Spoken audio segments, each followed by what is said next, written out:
नमस्कार, मेरा नाम है राजेश सिंह। आपका मेरे YouTube चैनल पे एक बार फिर से स्वागत है। आज हम बात करेंगे यूसीसी पर। यूसीसी बोले तो यूनिफॉर्म सिविल कोड, हिंदी में बोले तो समान नागरिक संहिता। तो चलिए बात करते हैं। केंद्र सरकार ने यूसीसी पर लोगों की राय मांगी है। सरकार के लोग इसके फायदे गिना रहे हैं भैया, और विपक्ष के लोग इसका विरोध करना शुरू कर चुके। विपक्ष का तो काम ही है भैया विरोध करना, विरोध से ही तो उनकी रोटी चलेगी। मेरे समझ में जो आता है, यूसीसी के आने के बाद जो मेन 6 बदलाव आएंगे हमारे समाज में, वो इस प्रकार हैं। पहला है शादी के उम्र में बदलाव। पहला जो है वो शादी के उम्र में बदलाव किया जाएगा। जैसे देखिए, यूसीसी में सभी धर्मों की लड़कियों की शादी की उम्र एक जैसी करने का प्रस्ताव है। अभी बहुत से जनजातियां हैं, बहुत से पर्सनल लॉ में हैं जो लड़कियों की शादी की उम्र 18 से कम है, जहां पर उनकी उम्र जो है शादी की वो 18 से कम है। अगर यूसीसी का प्रस्ताव लागू होता है तो लड़कियों की शादी की उम्र बढ़ जाएगी, जिससे वे विवाह के पहले ग्रेजुएशन कर सकेंगे और भी बहुत सारी चीजें कर पाएंगे।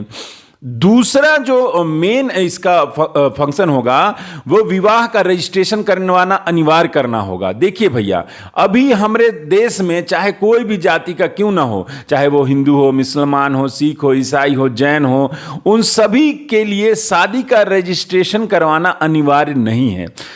तो जब रजिस्ट्रेशन कब करवाते हैं? जब लोग बाहर जाते हैं, जब बाहर जाते हैं तब उनको अब बाहर घूमने के लिए पति पत्नी के हैं बोल के रजिस्ट्रेशन तो दिखाना पड़ेगा ना, इसलिए रजिस्ट्रेशन करवा लेते हैं। नहीं तो वो तो कभी भी नहीं करवाएं। लेकिन यूसीसी के आने के बाद शादी का रजिस्ट्रेशन करवाना अनिवार्य हो जाएगा।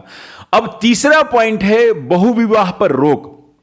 अभी देखिए, अभी के टाइम में बहुत से समुदाय और पर्सनल लॉ में बहुविवाह को मान्यता देते हैं। खासकर मुस्लिम समुदाय में 3 विवाह करने की मान्यता है। यूसीसी के आने के बाद यह बंद होने की उम्मीद है। अब बात करते हैं चौथे पॉइंट की, हलाला और इद्दत पर रोक। अभी मुस्लिम पर्सनल लॉ के मुताबिक अगर पति पत्नी के बीच तलाक हो जाता है और अगर वह आपसी रजामंदी के साथ रहना चाहते हैं, पति पत्नी एक दूसरे के साथ रहना चाहते हैं, तो मुस्लिम महिलाओं को हलाला और इद्दत जैसी प्रक्रियाओं से होकर गुजरना पड़ता है। पर यूसीसी के आने के बाद इन चीजों पर बाध्यता नहीं रहेगी। अब बात करते हैं पांचवें मेन कानून के बारे में, उत्तराधिकार का कानून। कई धर्मों में पिता की संपत्ति पर लड़कियों को बराबर का अधिकार हासिल नहीं है, लेकिन यूसीसी में सभी को समान अधिकार देने का सुझाव है। तो यूसीसी आएगा तो लड़कियों का जो अधिकार है वो भी मान्यता दी जाएगी। छठवां है जनसंख्या नियंत्रण कानून। इसके पक्ष में तो मैं भी हूं भैया। यूसीसी में जनसंख्या नियंत्रण पर भी सुझाव दिए गए हैं। अभी भारत में बच्चों की संख्या के संदर्भ में कोई भी कानून है, जिसको जितना मन करे बस खाओ पियो बच्चे पैदा करो, बस वही चल रहा है। तो जिसको जितना मन करे उतना बच्चा करो भाई साहब। लेकिन यूसीसी में बच्चों की संख्या सीमित करने के कानून पर सुझाव है। अगर रूल टूटा तो सरकारी सुविधाओं से वंचित कर दिए जाएगा। मेरे हिसाब से जो लगता है ये 6 मेन बदलाव आने की संभावना है, जो मुझे लगता है। आपकी क्या राय है यूसीसी पर? कमेंट सेक्शन में अपनी राय अवश्य रखें।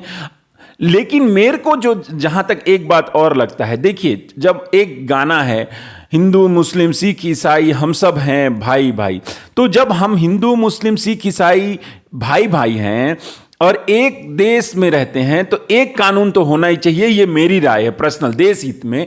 आपको क्या लगता है? आप अपनी राय कमेंट सेक्शन में जरूर रखें कि देखिए, देश हित में जो जरूरी होता है वो मैं अपने वीडियो में बताता हूं।